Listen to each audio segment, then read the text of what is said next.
Liz probably knows. But we've got some exciting news. I know everybody knows about it. I guess a big highlight today will be to get a update from Dave Schaefer on the grant awarded to the James Island Public Service District with a lot of people's help here today. That's really exciting news for our efforts. But I must say, Dave, you got a gold star today, but it really takes everyone on this task force to raise the awareness and the advocacy for James Island Creek and the overall effort that we've been engaged in over the last couple of years. So thanks to everybody for being a part of it. Even if you didn't get a $10 million grant, we're all in this together and making a difference. Mayor Woolsey, would you like to make any opening comment or remarks? No, we can go ahead and start the agenda. Okay. Welcome, everyone. Did want to give opportunity for any new members to introduce themselves or be greeted. I think I saw Riley Egger with us. Riley works with the South Carolina Coastal Conservation League in their land, water, and wildlife areas, and she's going to be joining us on the task force. Riley, you want to tell us a little bit about yourself? Howdy, y'all. As Mayor Tecklenburg said, I direct the Land, Water, and Wildlife Program for the Coastal Conservation League. I've been here in about 3 years now, but in South Carolina over 5 years. Emily Sedzo, I know, was part of this task force and this meeting. She has since moved on to the Director of Conservation Programs and Policy. So she's still involved, but I'm going to be taking her spot for this task force. So thank you. Great. Thank you so much for being with us. Anybody else new want to raise your hand or make a comment? We'd be happy to welcome you. I think everybody else has been with us for a bit. So thanks again for joining us. So is Mark Johnson on the call here, or anybody from our technical side? We were going to get a little report about testing and the Woolpert contract. Kyle, are you going to help us with that? No, maybe Matt Fountain could do that. He's on the technical committee. Okay. Yeah, Mayor, I know Mark and Chris and Brett, who are the people who are giving the report, are still on their way back. They said from the SCASM meeting today in Columbia. So they said they will be here, but probably not till about 3:50. So if we could move that maybe a little later in the agenda, they're going to be here to cover that. Yeah. Okay. Well, hope we're still here by then. But we'll move along to the grand piece of the program today is from Dave Schaefer and Mark Klein to talk about our grant from the South Carolina Rural Infrastructure Authority and the septic conversion work. Dave, you want to? Mayor Andrew Wonderly in citizen engagement and education was next. Oh, yeah. Sorry about that. I'm skipping right over you, Andrew. How you doing? No problem at all. And thank you, Mayor Woolsey. I don't want to steal Dave's thunder, so I'll just keep it brief. Take your time. Just to point out, the recent round of press in the Post and Courier, I think, was strong and very on point, and I think helpful to the overall efforts on creeks like James Island Creek and Ellis Creek, and also, believe it or not, on Shem Creek as well. So just wanted to point that out. I think it's, it's a long time coming, and I'm glad the Post and Courier took a long time to delve into the septic tank issue. And especially, as we work on these issues here, but also as we work on them collectively throughout the Low Country, I think, puts these projects, like Dave's going to update us on, I think, in a good context. And so just appreciative for that work. Excellent. Thank you, Andrew. All right, Dave, take us All over. right. So we got pretty good media coverage from ABC4 and Live on 5. There were a couple different newscasts about the project. basically we got $8.7 million awarded from Skip on the 24th of April, and that there was a press release on that. And so they were calling, and we got some coverage. I actually had a phone interview this afternoon with ABC4. Again, they're going to run something tonight at 5 and 6. And then we're going to have Molly McBride from Live on 5. She's coming to see the pump shop for the E1 pumps at 4:30. So we got a cutaway of the grinder pumps. So she'll be able to have on the news what a grinder pump looks like outside, inside, which is good, trying to get it out there so that, you know, the residents, the affected residents understand what's going on. We've been trying to coordinate efforts with CWS as far as letters to get mailed out to the affected property owners. And a draft of that has been to the JIPSD wastewater committee. And we were in Columbia yesterday. It was jam-packed at the convention center. Mark Klein can attest to that. They, 216 grants throughout the state, and we all got the project management overview. And so what we're trying to still understand, we have an individual meeting next Wednesday, the 7th, with our grant coordinator. We get 45 minutes to be able to go through with her, get all of the clarifications as far as engineering requirements and construction contract requirements, and all the requirements associated with quarterly reporting. So we're trying to iron those out and get the affected property owners letters the week of the 12th of June. So those will be going out. And obviously that will, lead to community meetings.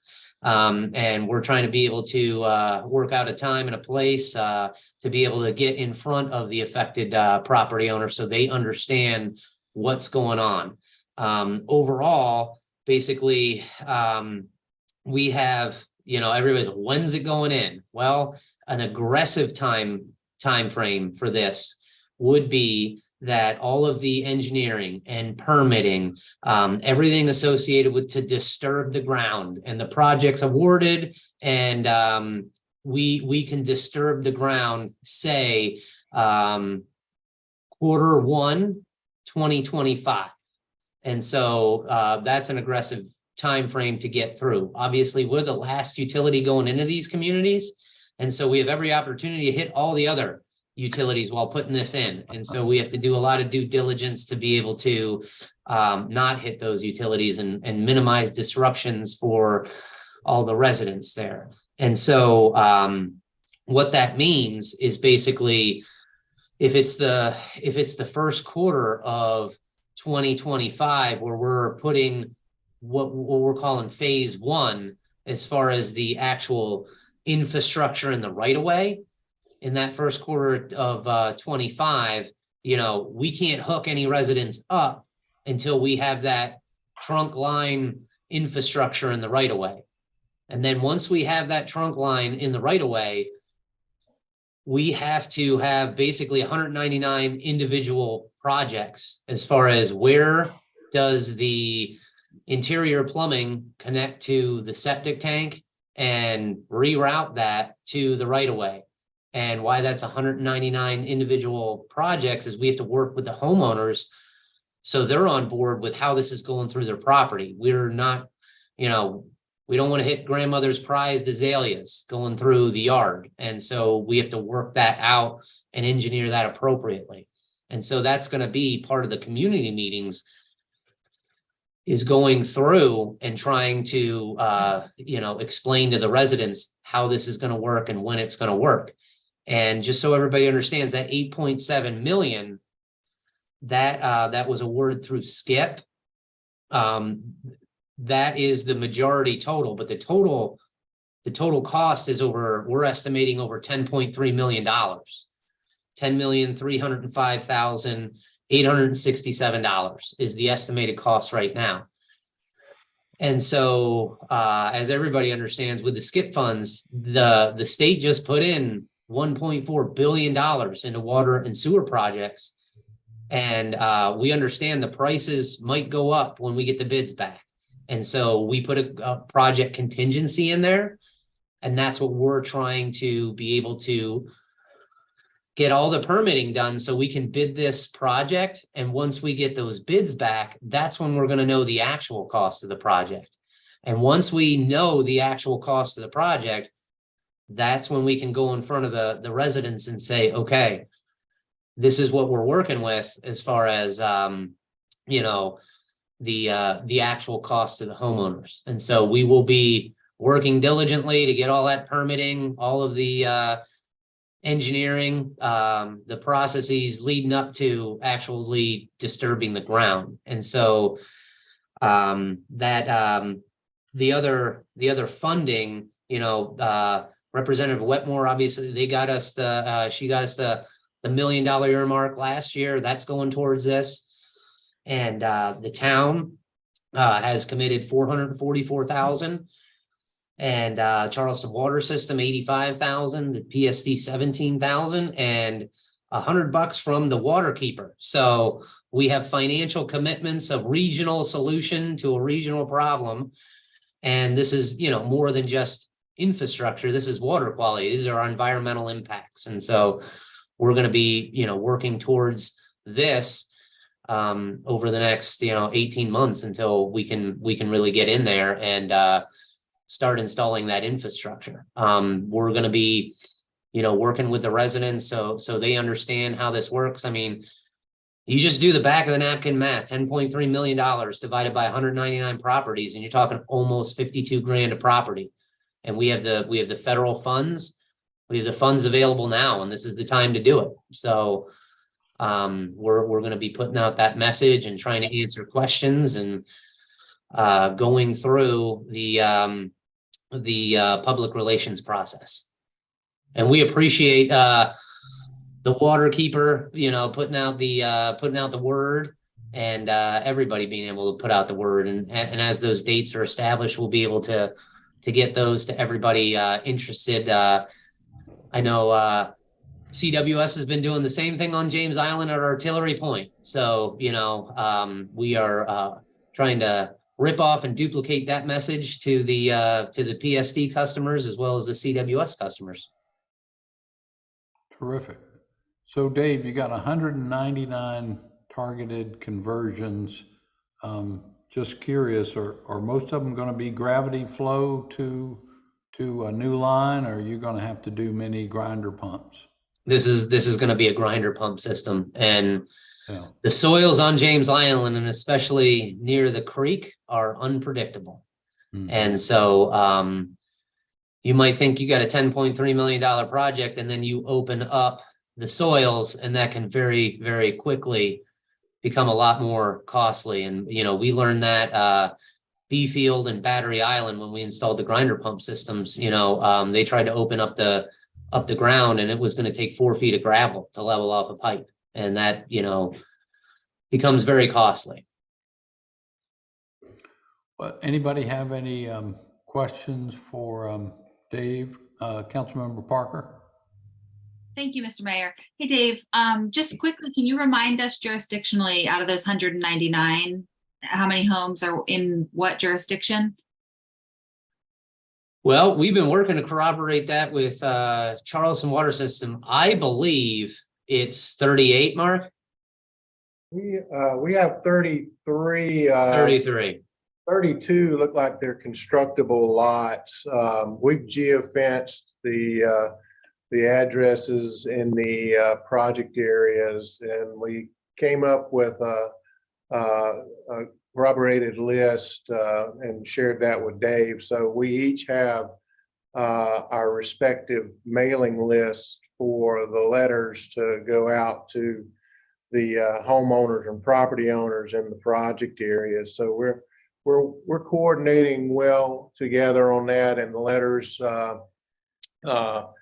the pertinent information associated with Charleston Water System or city property owners, Charleston Water System customers, and then also appropriately changed and formatted for the PSD customers, those in the town and the county. So I think we're in pretty good shape there. And I think we, you know, we mentioned we'll follow up and have more coordination and outreach associated with this project with the homeowners.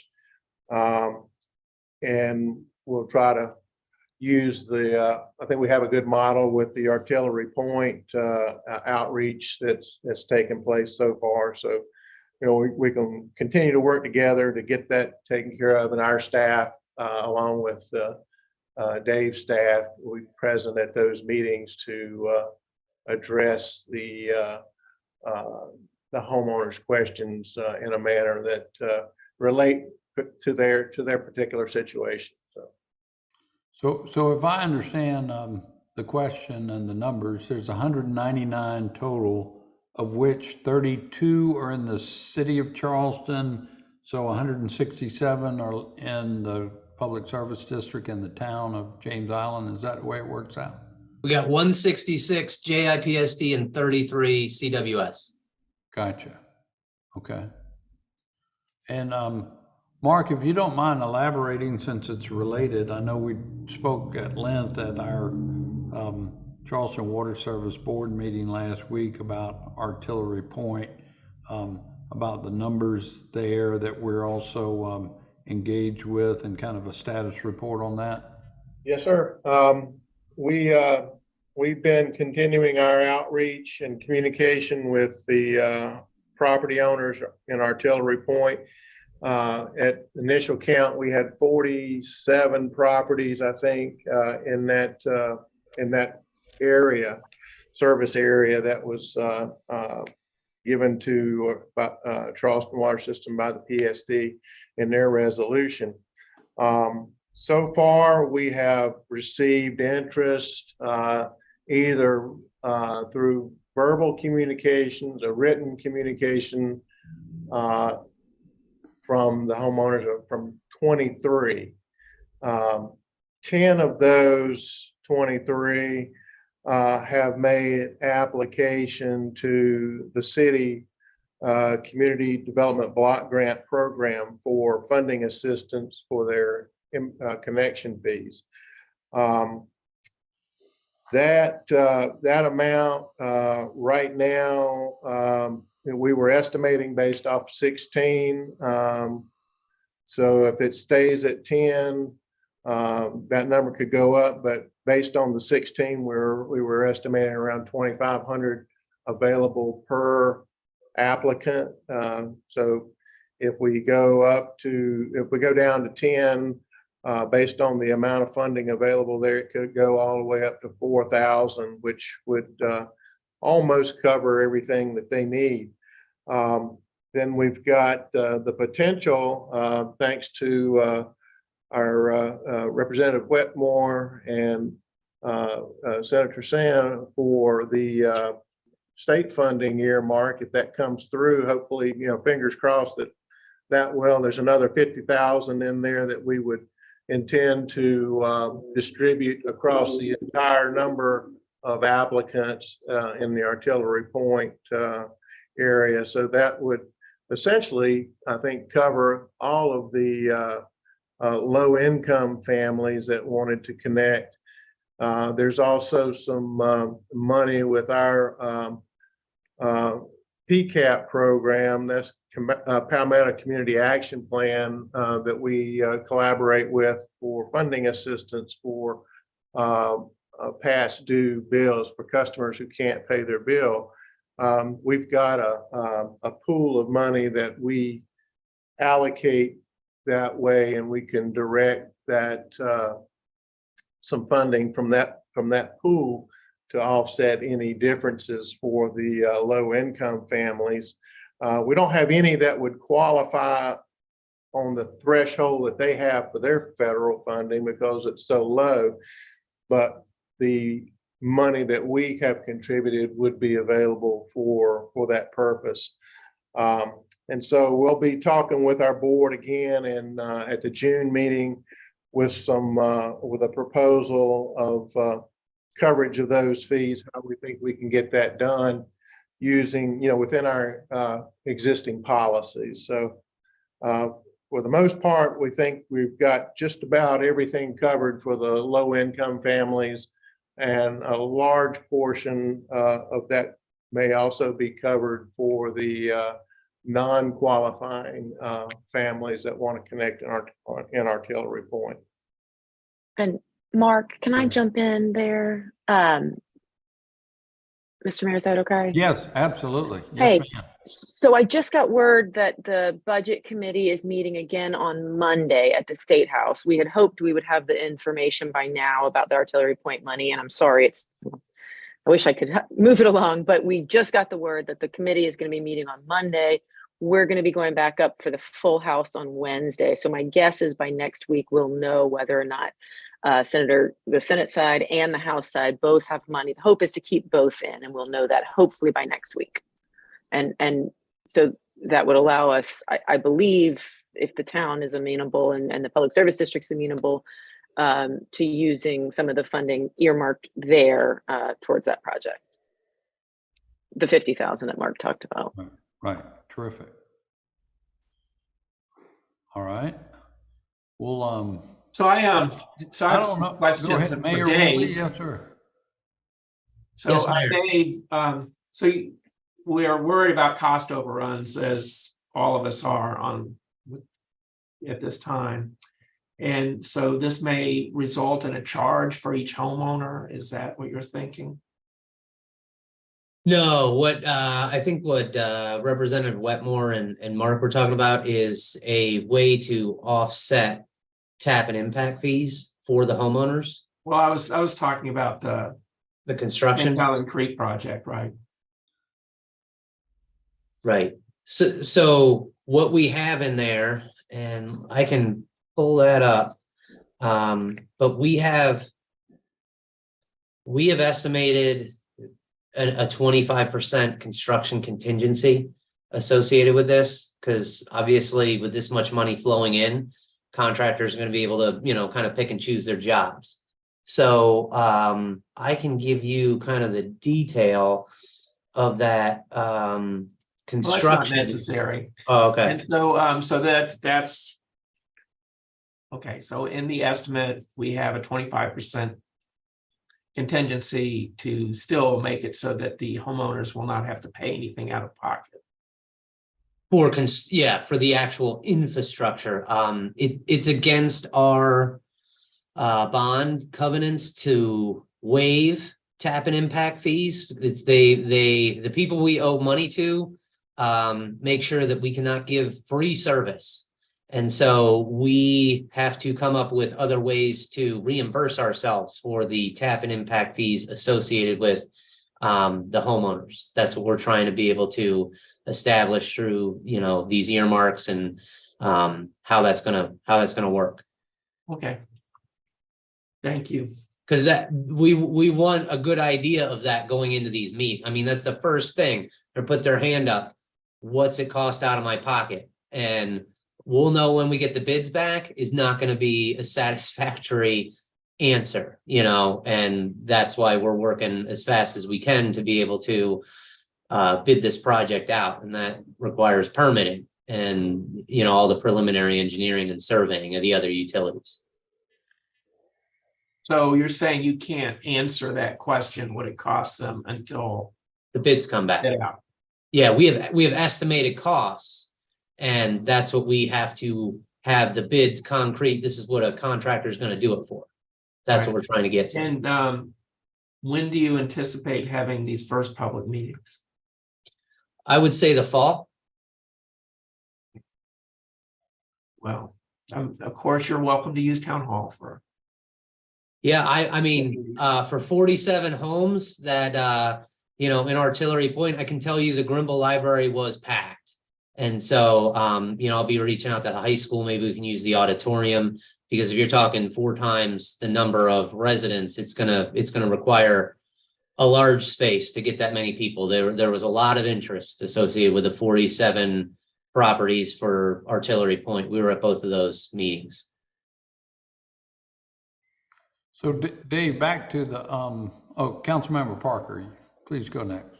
Oh, that's okay. Thank you, Mr. Mayor. And so Dave, at these meetings, you'll provide these homeowners with what y'all did, what CWS did, similar with Artillery Point, with all of the possible funding sources. I mean, obviously you'll know by then the cost to the homeowner, but then the available resources like the artillery point, the CDBG grants, things like that. Obviously you have to be a city resident, I assume, to apply for that. So all of that will be laid out as well at the fall meeting. Yeah, so CWS, they have, those specific programs.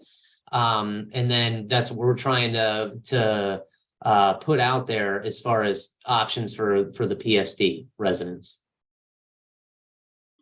So Dave, with all the grant money that you've got in place, the whole budget, are you allowed to reimburse your impact fee from that if the construction costs allow? Well, I will give you the standard legal answer is it depends. And that's what we're trying to work out with, we went to the general session, project management, and they were very detailed, but we have a lot of specific questions that we're trying to iron out with our 45-minute individual session. And I know a lot of the people faces here have worked with Bob George. Bob George has a lot of questions. He's our engineer and we want to get this ironed out. So we're pretty crystal clear with the expectations on how this SCIP grant is going to work. Gotcha. All right. Well, any other questions for Dave or Mark on the septic tank conversions at this point? Councilmember Parker. Thank you, Mr. Mayor. Just one final question. Is there any advice or anything that any other additional funds that you think we should be going after? I know y'all are on it, but if there's something, we're all here in the same virtual space. Is there anything else that we should be looking at or going after at this point? Well, we got Kyle Michelle on the call, and believe you me, he's swinging for the fences for any possible funding in Columbia. He knows the people, and he'll be fighting for it. Okay, great. Well, please just let us know, Mr. Michael. If you don't ask, you don't receive. I think where we are right now is we're in this fortunate position of just having received the SCIP grant. And now we have to work our way through the pre-application of that Dave's been talking about and the steps that we're taking before we can get a hard construction estimate and then know sort of where our shortfalls are or our overages and how we can then either go find additional funds to make up that shortfall or use some of that overage if we have it for some of the what I call the onesies and twosies septic tanks that are not in these 3 neighborhoods in the SCIP projects, not among the 199 homes, but there are a number more around the creek that also have septic tanks that could be brought onto public sewer. We can have all those conversations, make those estimates and determinations after we figure out exactly what it's going to cost to get done the 199 homes with the SCIP grant funds we have. Gotcha. Well, let me just add that I want to thank everybody who's been involved in this. I couldn't imagine a couple of years ago when we started the task force and we all recognized that septic tanks were a major contributor to the water quality challenge that we'd be talking about this project right now and having these funds available to help make it a reality. And I know it's going to be, Dave, a lot of work on you and your staff to over the next year to get all those costs and estimates and get everybody signed up. So anything that we can collectively do to be of assist, please reach out and let us know at any time. Absolutely. We will not hesitate. And, Mark Klein and his staff, they just been through this. We've seen 2 of those. And so we can structure our message pretty similarly and try to get out in front of this so that everybody knows it's going to be a long time till we're digging, and so we have a little while to be able to continue the sales job of why this is so important and why this opportunity is so rare, and to have this tranche of federal funds available where we can put almost 52 grand into each one of these properties. It's, I don't know the next time this is going to come around. This may be it. This might be our shot. Thanks for everybody.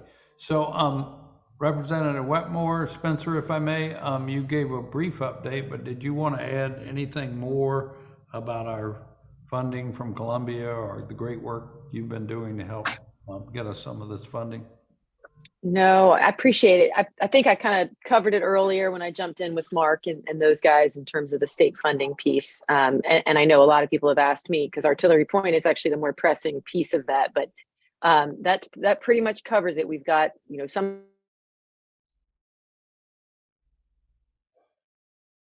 Oh, is that me? I think you froze up on us. Yeah, Mayor, and just jumping in while Representative Wetmore is frozen. I think this was also just a placeholder on the agenda for the representatives to talk about the significant amount of additional money that the legislature pushed into the SCIP funding, sort of at the 11th hour. They added in over $400 million of additional funding, which is what enabled a lot of these projects to get funding because they had so many high quality project requests versus the amount of original money that they had. And that was great work, I think, by this legislature in helping push out money to all of the different applicants for the high quality projects they received. Yeah, and I don't know if can y'all hear me now? I've just stopped my video because I don't think I've got very good service out here. But yeah, we have on top of the SCIP money through all the federal funding, we do have state dollars earmarked on both the House and the Senate side that would total another 1.2 million if they came through. So we'll know more about that next week. Terrific.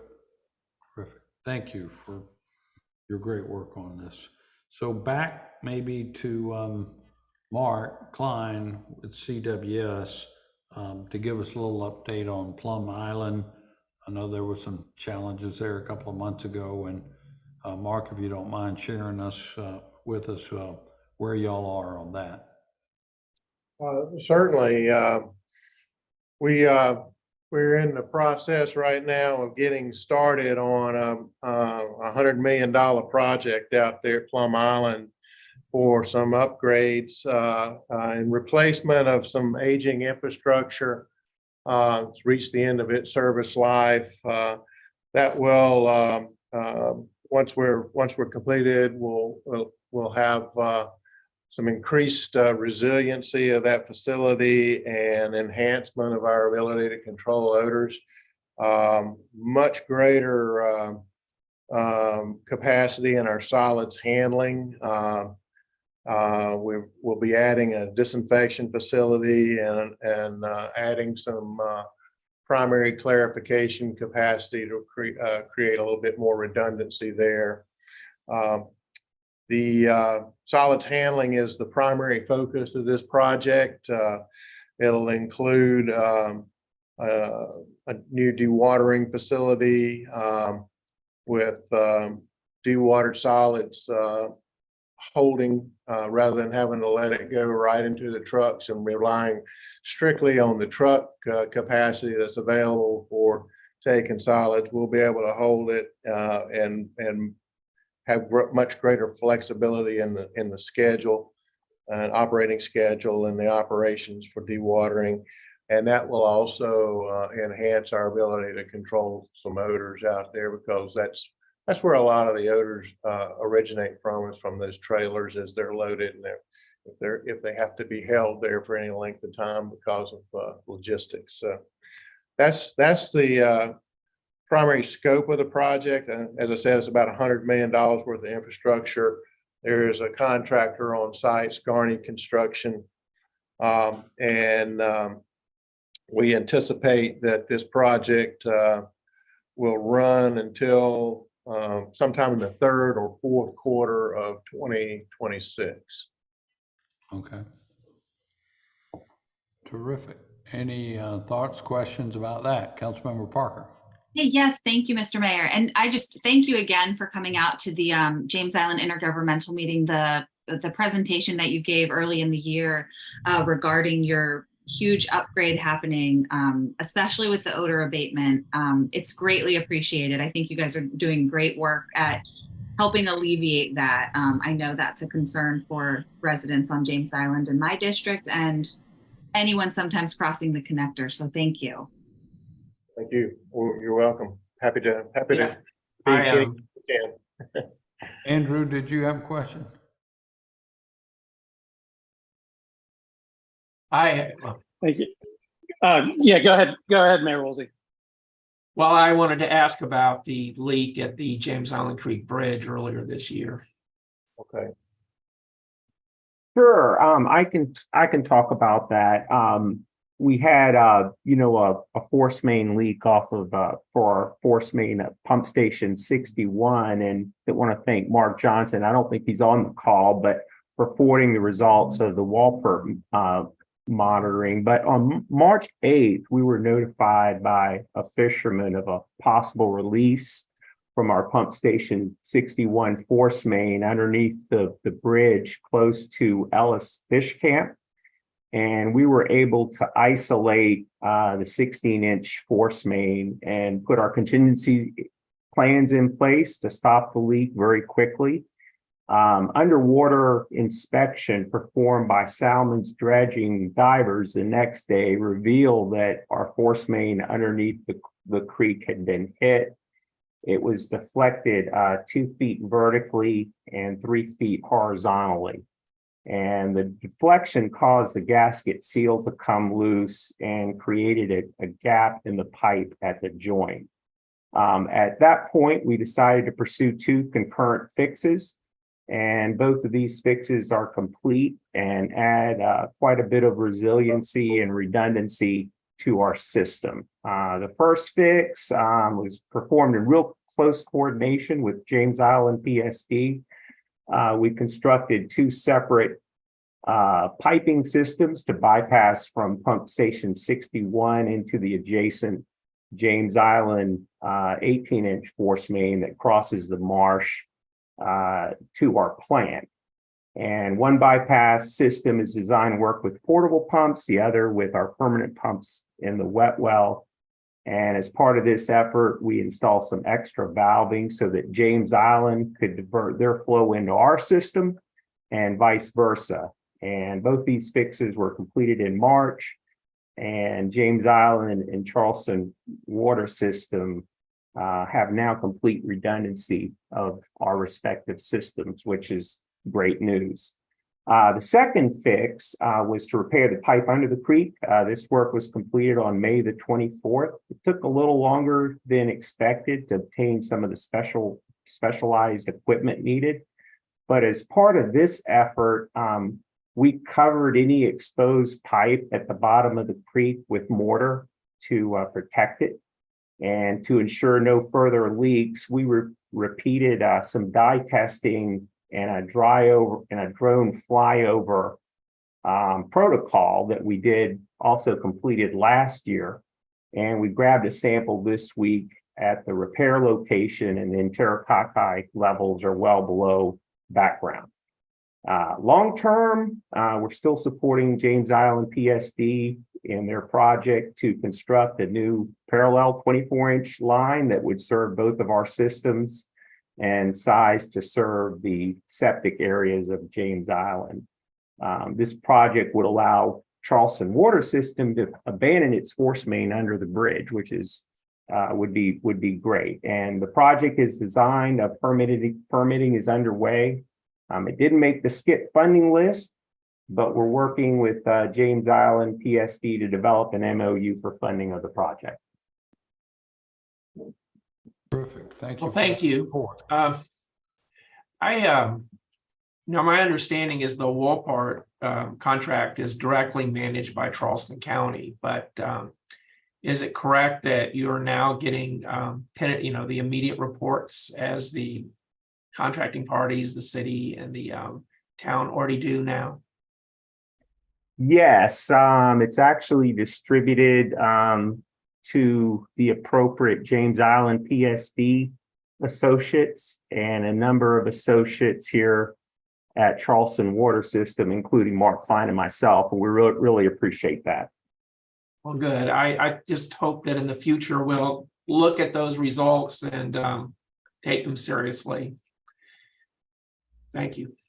Thank you, Mayor. Andrew, did you have something you wanted to add? Yeah, thank you, Mr. Mayor. Baker, and thanks for the summary of the spill at the bridge. I kind of want to follow up on a few things. One is, there are some homeowners along that section of the creek who are convinced the spill was going on for quite a bit longer. Do y'all have a way to measure flow and in that section of line, upstream from that spill? So we do, and unfortunately, if it's a smaller leak, it would be hard to pick that up just because there's so many variations that impact flow rate, including tidal cycles and rain and other factors. And we could also pick up a larger leak by looking at, pump pressures at our system. Unfortunately, this wasn't a complete breach. It was really a relatively, smaller leak where the pipe was still intact, but the gasket was displaced. And so those smaller leaks are often harder to detect. And so what we've tried to do, we did this effort last year, is kind of using a state-of-the-art method, which is really putting copious amount of dye in the system and doing drone flyovers just to determine if there's any dye that shows up in any of the stormwater systems, outfalls, or the creek itself. Right. So what you're saying is the fluctuation in flow is too small, is too small to measure or get an indication of any kind of leakage in this part of the system or in all parts of the system? I would say in most parts of the system. Right. It really depends largely on the pump size. This is a large regional pump station, and the amount of flow that was lost would be very, very small proportion of the total flow. Right. Okay. So it leads me to a question. How many of these creek crossings? I remember there was a few years back, there was a pretty big one in West Ashley out by Citadel Mall, a similar instance where there was, a leak under the, a line that ran under the creek with a leak, similar situation here.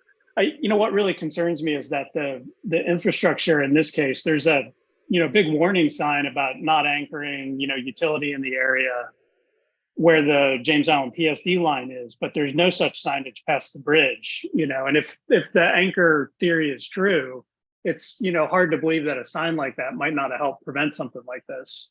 So, do you have a sense of, how much of the infrastructure crosses creeks like this system wide, or is this a unique situation? Yeah, that's a really great observation. We actually have 225 water crossings in our system. We have a lot of pump stations just because we live in the low country and you got to get the wastewater from point A to point B. Right. Though each of those water crossings are on an inspection schedule. Some of these are gravity where you're able to run TV and cameras through it. Some of them are pressure systems, which are a little more difficult to inspect, especially if they go underneath, say, marsh and wetlands. There's no way to really easily inspect those. We do drawdown tests at our pump stations, which would be able to detect any major leaks. And we do dye testing from time to time at our pump stations as well. Are the creek? Our main concern with these water crossings, we try to look at a whole variety of factors to determine what the risk is. where the risk is highest, obviously that's where we want to put our resources. Our number one concern has been just to make sure that we have the appropriate valving in place on either side of the creek or the water crossing, so that we can isolate the line and affect either bypass pumping to another system or pump and hauling from the pump station. And so not all lines are the same risk. It's based on the probability of failure, things like the age and history of breaks on the line, and then the consequence of failure, which is where is the line? What's the impact of a failure of that line? Okay, all right, thanks. I think at least if y'all could get some kind of marking in there, some kind of warning signage to let folks know that line is there. I feel like I'm pretty in tune to these things. I was a little surprised that that's exactly where it was. Yeah, I don't know if we've already have signage ordered and we plan to place that in place. We're also needing to get some approvals to need it if we want to put it on the pilings on the bridge. But for right now, we're going to put it in our easement on either side of the bridge. Well, it would be helpful. Yeah, I mean, it'd be helpful if it could be on the bridge, just so it was more visible to boaters or anybody doing any kind of maintenance work around the bridge or dock work, things like that. All right. Thank you, Baker.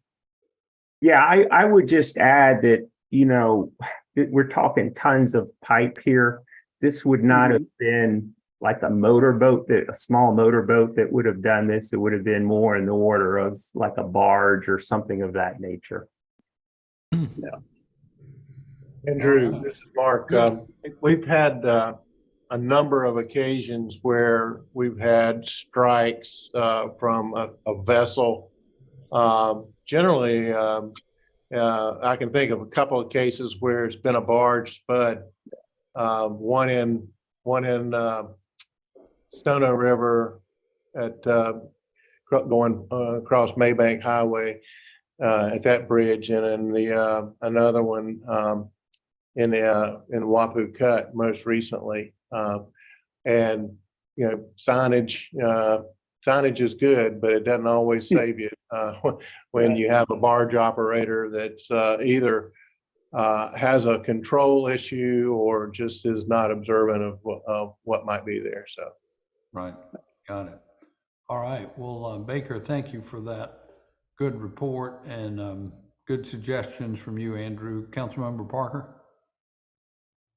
Thank you, Mr. Mayor, and thank you, Mayor Woolsey and Charleston Waterkeeper for that, because you guys took the words right out of my mouth. I don't know if Mark Johnson are going to make it for the water quality report, but either way, how does this task force, when are we going to be able to see that water quality report?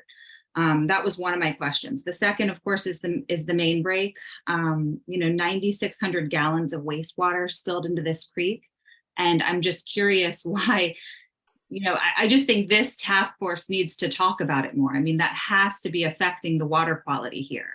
I agree with the signage. That was going to be something I brought up as well, that if it was a boat or a barge, I'm not sure what barge could fit under that bridge. But either way, I just think that this task force needs to really focus on, we have CWS here. I don't think we have anyone from DHEC on the line, unless I'm mistaken. But, this is, they labeled it as an impaired waterway. We have wastewater lines running through. They broke. They've polluted the creek. There has to be environmental impact there. Are we doing additional studies? Is the Wolpert report, that was done prior to this break? Do we have an environmental study after this main break? What's happening with that? What is CWS doing on that front? Well, and I just want to jump in here. What we're trying to do, we applied for the Regional Solutions SCIP grant. So we applied, we were successful and got the SCIP grant for the sewer expansion. The other SCIP grant we applied for was the Regional Solutions, which is the redundant force main.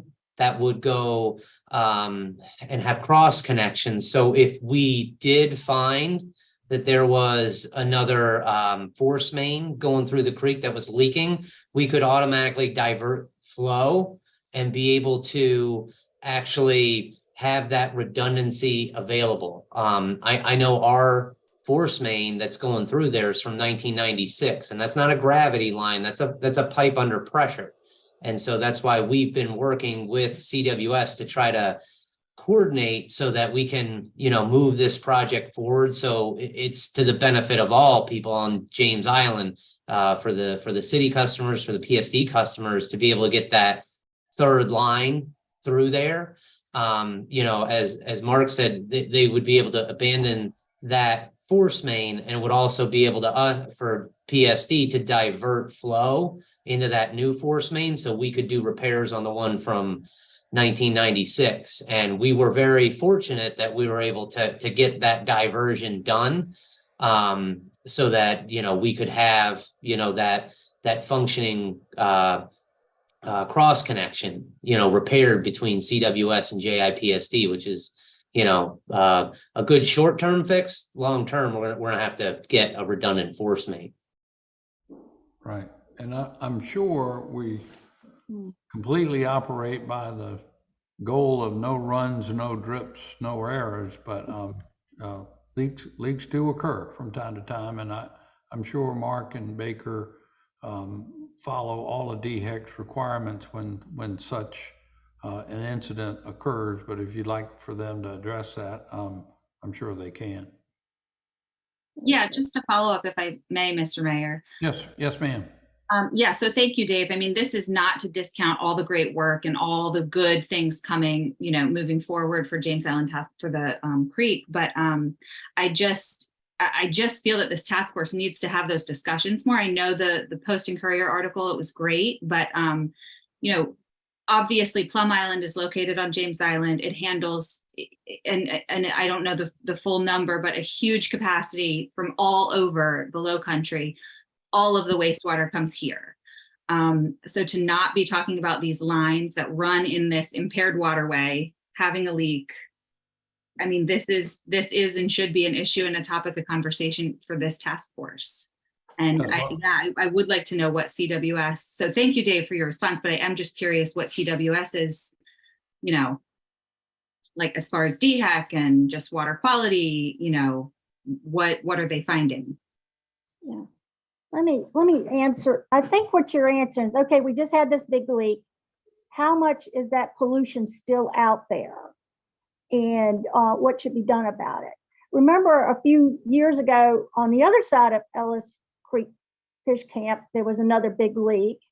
And they water tested that before, during, and after. And within a couple of days, that pollution was absorbed by the plants out there. You've got all that sedge and spartina out there that's just that's not pollution to a plant, that's fertilizer. And within a couple of days after that leak, when they were testing the water, it was fine again. Then the difference is when we have a leak, we see it, we know it, it's stinky, and we get right on it and we fix it. And within a few days, the environment cleans itself up. But the trouble with these septic tanks is they're leaking every day, seeping into the soil, out into the marsh every day, and getting in the main waterway. And the plants can't absorb all that. And that's why we have the pollution in the creek. And it's like I said, there's almost 200 houses that possibly are coming in every single day. And that's what the environment can't handle, all that. It's sort of like we talk about point source pollution and non-point. I guess those tanks are non-point, and it's kind of hard to take care of that. But when you've got a problem and you know where it is, it's a lot easier to fix, and you clean it up very fast, and it's not that bad on the environment down the road. We cleaned it up. It cleaned up itself pretty well naturally. So just looking at those other leaks, I'm sure that leak was cleaned up. But I think, like the residents, I noticed a flock of Bonaparte gulls out there all during most of January and February.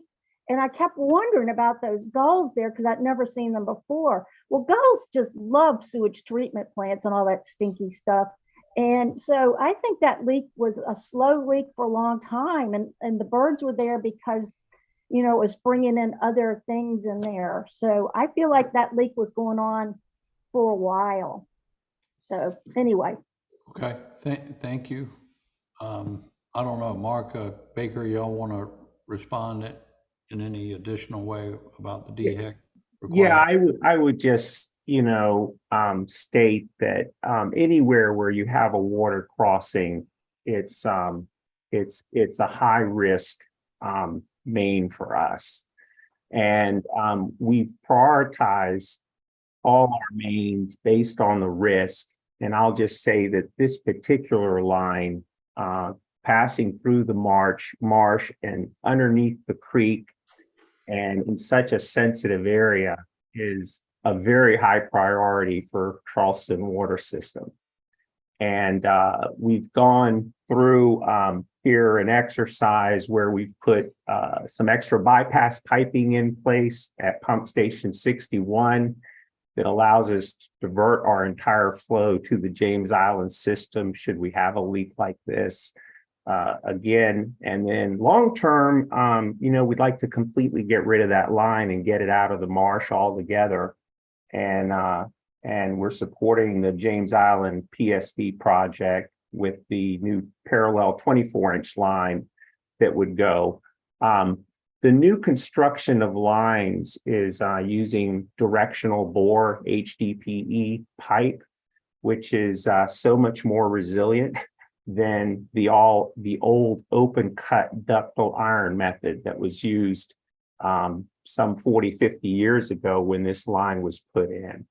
And so it gives us a better result.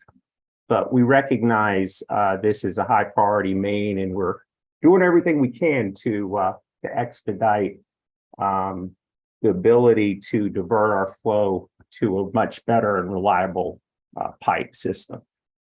So does anybody know, I think Dave's gotten offline, how much that estimate is for that project that got turned down?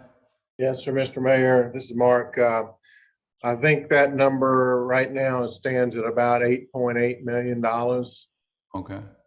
I'll add to that to try to address Councilwoman Parker's question. And it's like Ms. Woolsey said, after we were informed of the leak and isolated it, it took a little while to get it completely isolated because we were being backfed from one of the smaller pump stations downstream of the leak. So every time it came on, it put some flow back in. But once we isolated the sampling in the creek, when we have something like that, we obviously have to report it to DHEC and estimate the amount of volume that was spilled, but we continue the sampling until we can lift any sort of public notice that we have to put out with that. So within a few days, the environment had assimilated that wastewater, so it was back below the background levels for enterococci in that area. Similarly, as Baker mentioned earlier, once we did the repair and started pumping again, we sampled that, and the numbers are indicative of below background levels there at that area. So I guess the point being, yes, there was about 10,000 gallons that were lost there as an estimate, but that spill was assimilated quickly within a few days, and enterococci levels were back down to below the water quality standard levels. So, thank you. All right. Well, I don't see that Mark Johnson ever made it. So Matt Fountain, can I ask you to follow up with him and let's get his report and we will email that out to everyone. What he can offer to us on the testing results and any other report from the technical group. Councilmember Parker. Thank you, Mr. Mayor, and thank you, Mark, for that. I appreciate it. That's kind of what I was looking for, just to know, obviously, were there water quality reports done? What were the results? Things like that. I know it would be great if those were shared with us, those of us on the task force, or those of us like myself who with constituents with questions, after something like that happens. And I hate to put anyone on the spot, but Ms. Sanger, I know DNR's here. I am just curious your thoughts on a main like this being in a waterway, environmental concerns. I'm putting you on the spot and you might not even be here, but anyone from DNR? I guess not. There she No. is. I am here. And I mean, I'm not sure that there's an alternative oftentimes to, infrastructure being in various waterways. And so I think it is important that you think about the risks and how to improve the infrastructure over time. I mean, so I think, from my point of view, thinking through all the things that have been done and are, continuing to be looked at is all very positive. Okay, thank you. Do you think there's anything in the interim? I mean, obviously, we know that moving forward, this project that Dave and CWS are talking about is obviously important, but in the interim, I mean, that's a ways away, as we know. Is there anything that we can do now to help the water quality of our creek? Oyster beds or, things like that. Is there anything you can think of in the short term? Well, so we did have a technical committee meeting last week. And so, there'll be a report out from that. But certainly the additional, I think it was, and I sort of wrote down some numbers, but it was something like 2 million in, that's right, in fecal waste from dogs and pets had been collected from one of the neighborhoods. You know what I mean? All those kinds of things are tremendous benefits as to, how do we figure out how to educate folks that when their pet does deposit their waste, you know what I mean, that within the watershed that it's going to go in the creek. And so how does that change? We also talked a little bit about some of the septic systems that are being tested to determine, which ones are failing or not failing. And I think it's within James Island, the town of James Island, that's happening. I get confused on jurisdiction sometimes. And, the concept of going out and looking at those septic tanks and getting them fixed. And then also how might we monitor perhaps around some of the ones that are documented as failing, so that piece of information again can be, brought back to folks to say, here's what the creek water quality showed surrounding a failing septic system.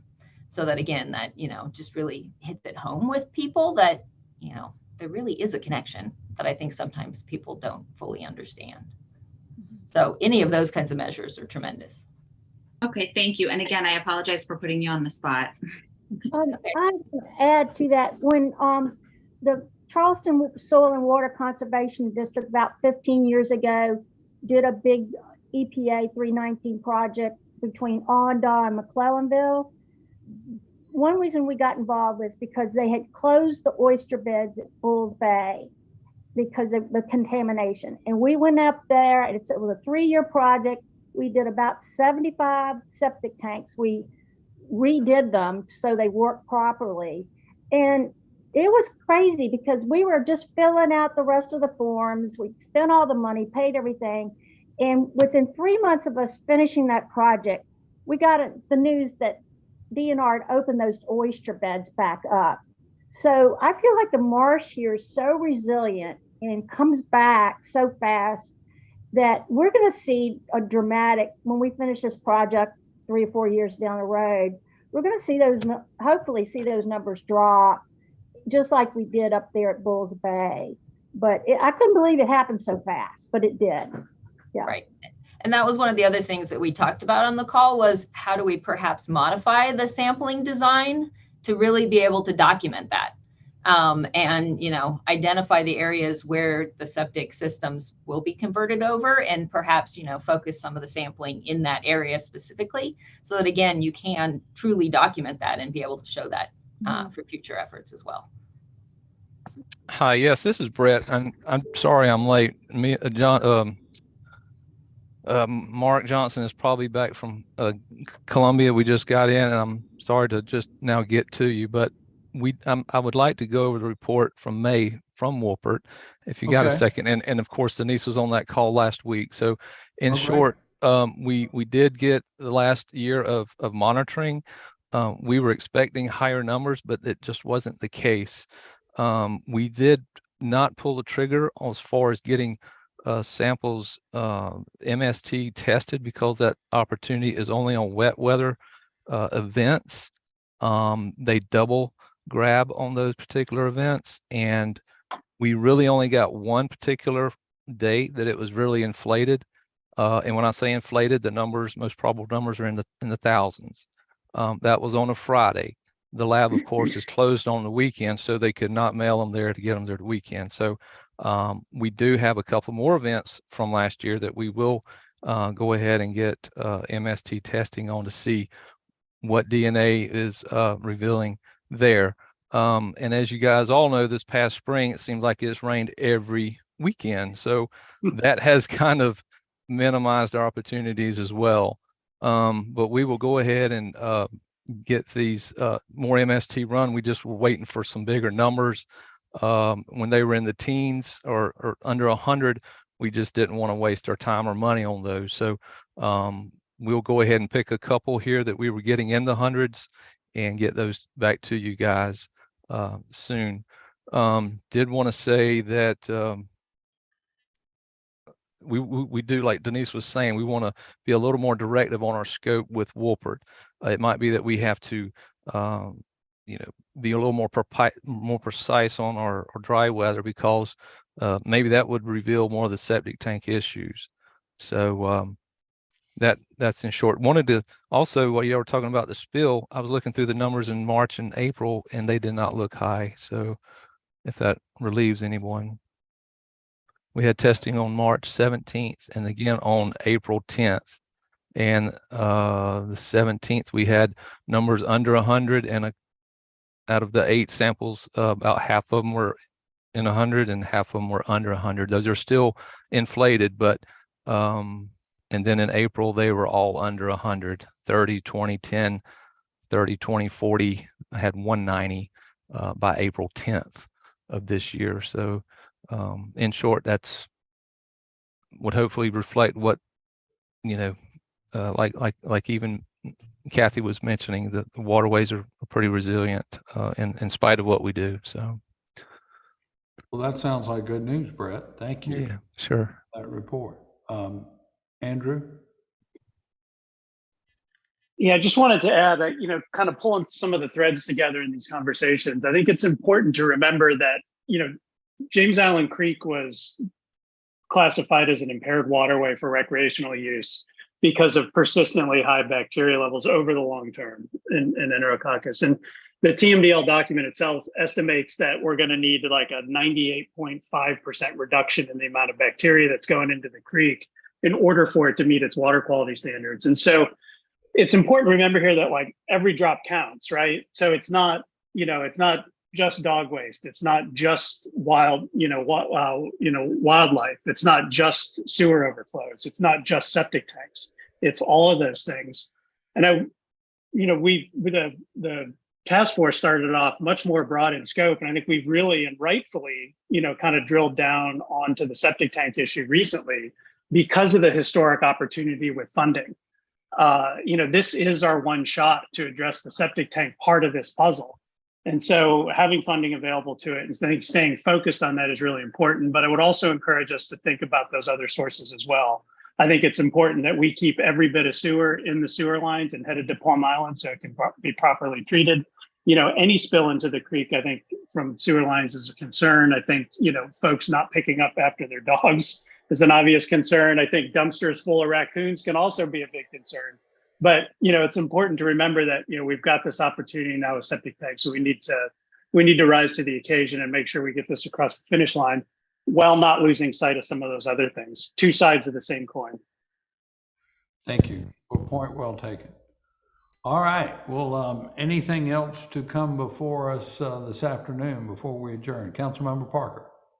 Yes, I'm sorry. Thank you, Mr. Mayor.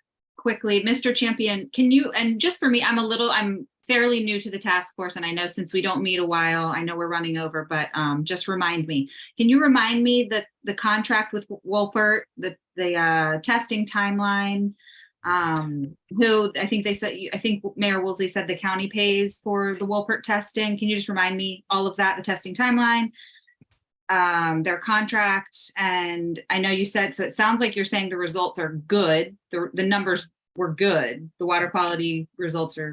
They are not good. They are, Okay. what we were thinking. They're actually, in some instances, a little better than what we were thinking. We thought we would see inflated numbers throughout. We thought we would be able to target this a lot quicker, and we're not. I think we have seen, we're doing this contract year to year. It was August to August last year. This year we have increased the testing to, I think it's about 69,000. Wet weather sampling is what we need to do for compliance. We're doing MST and dry weather, and we got approved through you guys last year to go do even additional sampling up in Simpson Creek, which we plan on doing more of. So we can revisit that this coming August or before August to expand that a little more, depending on how much you guys want to be aggressive with that. So we're trying to be, more directive about what we get Wolpert to do, and to target and be a little more strategic with what we do. So, And Brett, just chiming in real quick on that to cover some of the questions. It's a contract, Councilman Parker, that the county manages, but is paid for by the town, the county, and the city, based on our relative jurisdictional areas within the watershed. Wet weather sampling, as Brett mentioned, is the compliance side from DHEC through EPA. That's when you basically take samples after a rain event to see how the rain flushing is causing contaminant to move. We also do dry weather sampling, where you basically see what is the base load on the creek, which is a lot of the time like your fish and your birds and other population that are kind of always there.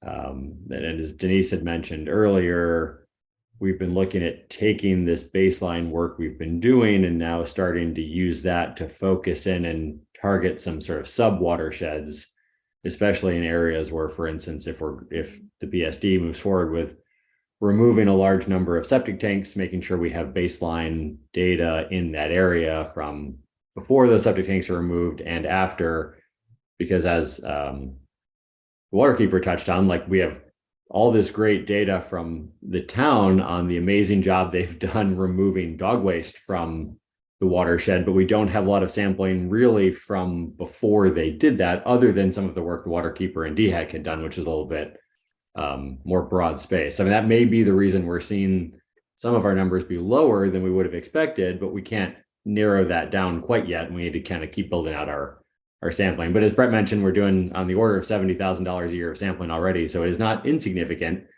And we always have to balance not spending so much money sampling, we're not spending any money doing, which is a common challenge. But that's what we'll be coming back to you all with probably a little bit more of a summary report and some ideas for the next year request for funding. Okay, thank you both. And just, Mr. Champion, you said you are going to share those most recent results with us.